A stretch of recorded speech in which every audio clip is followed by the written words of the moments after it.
Hello అందరికీ నమస్కారం and welcome back to my channel. నేను ఈరోజు చూపించబోయే రెసిపీ ఏంటంటే టమాటా చారు అనమాట. నేను చేసిన టైప్లో టమాటా చారు చేసి చూడండి, మీరే మళ్ళీ ఈ విధంగా చేసుకొని తింటారనమాట.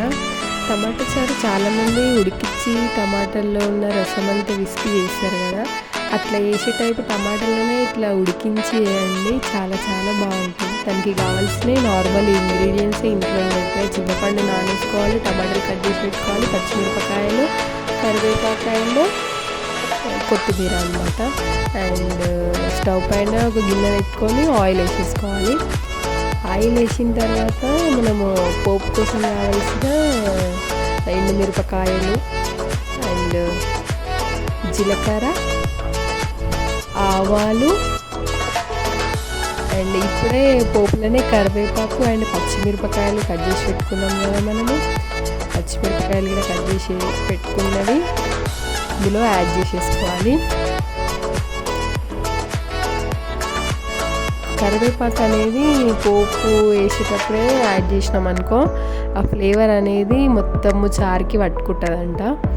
అండ్ ఇవి మంచిగా ఆయిల్లో ఫ్రై అయిన తర్వాతకి మనము ముందుగా కట్ చేసి పెట్టుకున్న టమాటాలు ఉన్నాయి కదా, ఆ టమాటాలని ఇందులో వేసేసుకోవాలి.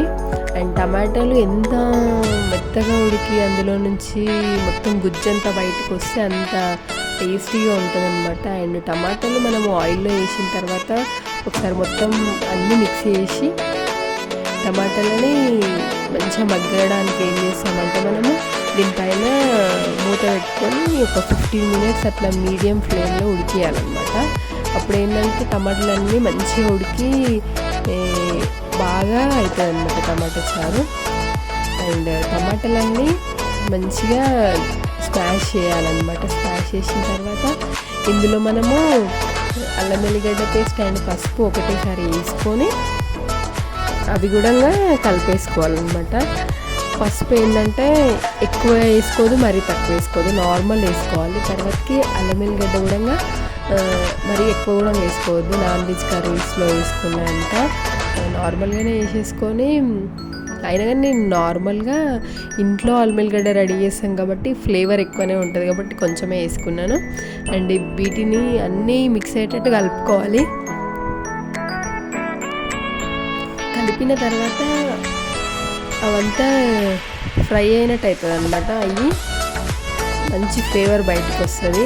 ఫ్లేవర్ వచ్చేసిన తర్వాత మనము ఇందులో మన టేస్ట్కి తగ్గట్టు కారం వేసుకోవాలి. కారం వేసిన తర్వాతకి ఇందులో మనము ఉప్పు కూడా వేసుకోవాలన్నమాట. కారం ఉప్పు ఒకేసారి వేసుకుంటే ఏంటంటే చారులో మంచి టేస్ట్ తెలుస్తుంది అనమాట. ఉప్పు తగినంత వేసుకోవాలి, సరిపోకపోతే లాస్ట్ వేసుకోవచ్చు. ఎక్కువ వేసుకున్నామంటే ఉప్పు ఎక్కువైందనుకో తినడానికి కూడా ఉండదన్నమాట. అందుకే ఎప్పుడైనా కానీ సాల్ట్ కొంచెం లేట్ వేసుకోవాలి. అండ్ అలాగే కొత్తిమీర కూడా ఫస్ట్ వేసుకోకపోతే ఇప్పుడు వేసుకోవాలన్నమాట. అయినా చింతపండు గుజ్జు కొంచెం వేసుకున్నాను, నేను చింతపండు ఎక్కువ పోసుకోను కాబట్టి కొంచెమే పోసుకున్నాను. జస్ట్ పులుపు టైప్లా తగలాలన్నట్టుగా. చింతపండు హెల్త్కి మంచిది కాదంటారు కదా, కొంతమంది అయితే అసలు చింతపండు వేయకుండానే వాటర్ వేసేసి రసంలా వేసుకుంటారు. కానీ చింతపండు వేసి ఏంటంటే కొంచెం టేస్ట్ ఎక్కువ మంచిగా అనిపిస్తుంది.